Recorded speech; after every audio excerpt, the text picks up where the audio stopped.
ரேவதி அவர்கள் நேற்று சொல்றார், இன்னைக்கு சென்னை எனக்கு பயமா இருக்கு, எல்லா இடத்திலும் ஒரு சைக்கிள்ல சர்வசாதாரணமாக சுற்றி திரிந்தனா இன்னைக்கு சென்னையில் சில இடத்துக்கு செல்வதற்கே பயமா இருக்குன்னு திரைப்பட நடிகை ரேவதி அவர்கள் சொல்றாங்க. திமுக ஐடி என்ன பண்றாங்கன்னா ரேவதி அம்மா போய் ஆபாசமாக தாக்கி கொண்டிருக்கிறார்கள் சமூக வலைதளத்துல. ஒரு பிரச்சனையை பொதுமக்கள் சொல்றாங்களே, அதற்காக நாம் நடந்து கொண்டிருக்கிறோமா? 2021 25 வரைக்கும் பாத்தீங்கன்னா குழந்தைகள் பெண்களுக்கு எதிரான பெருங்குற்றம் என்பது ஒரு ஆண்டும் கூட 8 விழுக்காடு அதிகரிச்சுக்கிட்டே இருக்கு. ஆனா சட்டசபையில முதலமைச்சர் கேட்ட ஒரே கேள்வி ஒரே பதில் தான் சொல்லுவார், இல்ல எங்க ஆதாரபூர்வம் இருக்கு, ஆதாரத்தை வெளியிடுறேன், நாங்கள் ஆட்சிக்கு வந்த பிறகு பெண்களுக்கு எதிரான குற்றம் குறைந்திருக்கு, ஆதாரத்தை வெளியிடுறேன்.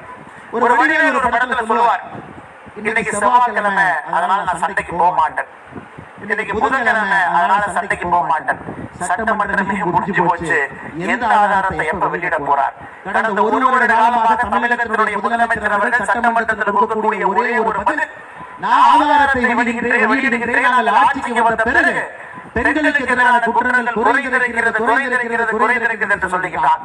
ஆனால் நாம் தொடர்ந்து ஆதாரம் கொடுத்திருக்கிறோம். திராவிட முன்னேற்ற கழகம் ஆட்சிக்கு வந்த பிறகு பெண்களுக்கு எதிரான குற்றம் அதிகரித்திருக்கிறது சொல்றீங்க இல்லையா? சராசரியாக 8 விழுக்காடு ஒரு வருடத்துக்குமே உயர்ந்து கொண்டிருக்கிறது. இதுல எந்த அளவுக்கு இன்னைக்கு தமிழ்நாடு அரசு எந்த அளவுக்கு அறிவாளியா இருக்கிறாங்கன்னா, மத்திய அரசுடைய NCRB என்கின்ற அமைப்புக்கு ஒரு ஆண்டு முடியும் பொழுது இங்க இருக்கக்கூடிய டேட்டாவை கொடுக்கணும். அப்பதான் அவங்க தொகுத்து ஒரு புத்தகத்தை வெளியிடுவார். தமிழக அரசை பொறுத்தவரை 2023 இருந்து மத்திய அரசுக்கு அந்த டேட்டாவை கொடுக்கல.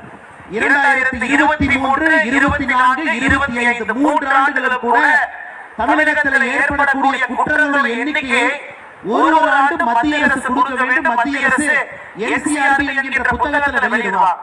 2023 இருந்து அதை வெளியிட்டால் மக்கள் எல்லாம் கோபப்படுவாங்க, மக்கள் எல்லாம் காரி துப்பிடுவார்கள் தெரிந்த பிறகு அந்த டேட்டாவையே கொடுக்காம மத்திய அரசை ஏமாற்றுவது மட்டுமல்ல, தமிழக மக்களை ஏமாற்றிக் கொண்டிருக்கிறார். அதனால் வடிவேலு அவங்க செவ்வாய்க்கிழமை சண்டை போட மாட்டார், வியாழக்கிழமை புதன்கிழமை சண்டை போட மாட்டார் மாதிரி